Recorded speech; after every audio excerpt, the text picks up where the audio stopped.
పేరు చెప్పగానే మనసంతా పులకించిపోయే జాతర. దట్టమైన అభయారణ్యంలో వెలసిన దేవతలు, కోట్లాది మంది భక్తులకు ఆరాధ్య దైవం. గిరిజన ఆదివాసీ సంప్రదాయాలకు పెద్దపీట వేసే పండుగ. ఇలా ఒకటి కాదు, రెండు కాదు, చెప్పుకుంటూ పోతే ఘనమైన చరిత్ర.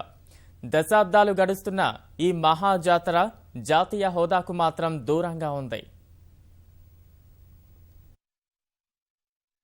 ఉత్తర దక్షిణ భారతాలకు వారధిగా ఉన్న మేడారం జాతర దేశంలోని గిరిజన జాతరను ఏకం చేస్తోంది. ఉత్తరాదిలో జరిగే మహాకుంభమేళను తలపించేలా రెండేళ్లకోసారి అత్యంత వైభవంగా జనజాతర జరుగుతుంది. మధ్యప్రదేశ్, ఛత్తీస్గఢ్, మహారాష్ట్ర, ఒడిశా, ఆంధ్రప్రదేశ్, కర్ణాటక, జార్ఖండ్, రాజస్థాన్ తదితర రాష్ట్రాల నుంచి సుమారు 1 కోటి మంది భక్తులు మేడారానికి తరలివస్తారు. 4 రోజుల పాటు సాగే వనజాతరకు అన్ని తెగలకు చెందిన గిరిజనులు, ఆదివాసీలు హాజరవుతారు. ఇంతటి ప్రాముఖ్యమున్న మేడారం జాతరను జాతీయ పండుగగా గుర్తించేందుకు అన్ని అర్హతలు ఉన్నాయి.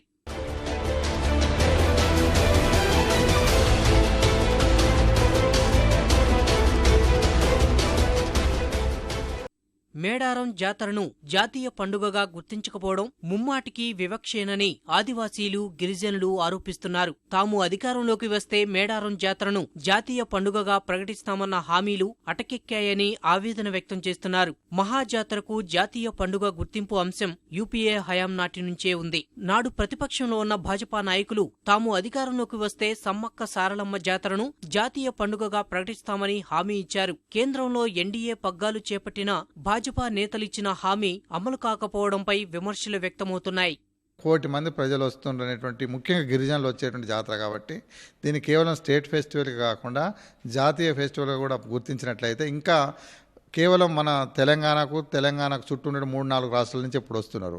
అప్పుడు జాతీయ పండుగ గుర్తించినట్లయితే దేశవ్యాప్తంగా ఉండేటువంటి వారి ప్రజలు కూడా ఈ జాతరకు వచ్చేటువంటి అవకాశం ఉంటుంది. కాబట్టి దీన్ని తక్షణమే జాతీయ ఫెస్టివల్ కూడా గుర్తించాలని నాకు ఆకాంక్ష.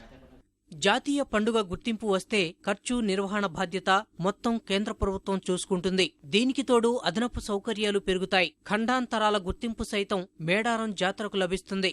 జాతరను మనం ఒక జాతీయ పండుగగా చేయడానికి చాలా రకాలైనటువంటి అంశాలు తోడ్పడుతూ ఉన్నాయి. అంటే ఒక జాతి తరతమ్మ భేదములు లేకుండా, అంటే జాతిలో ఉన్నటువంటి ప్రజానికం అందరూ కూడా ఈ సమ్మక్క జాతరకు రావడం దీని ప్రత్యేకత. అందుకని దీన్ని ఒక జాతీయ పండుగ చేయవచ్చు. అంటే కేవలము ఒక వర్గానికి సంబంధించిన ప్రజానికమే కాకుండా భారత జాతిలో ఉన్నటువంటి ప్రజానికం అందరూ కూడా సమ్మక్క జాతరకు అటెండ్ కావడం వల్ల దీన్ని జాతీయ పండుగ తీర్చిదిద్దేటువంటి అవకాశం ఉంది. గిరిజన ఆదివాసీల జనజాతరను రాష్ట్ర పండుగగా ప్రకటించి దాదాపు 2 దశాబ్దాలు గడుస్తున్నా జాతీయ పండుగగా గుర్తించే అంశం కదలిక లేకపోవడం స్థానికులను అసంతృప్తికి గురిచేస్తోంది.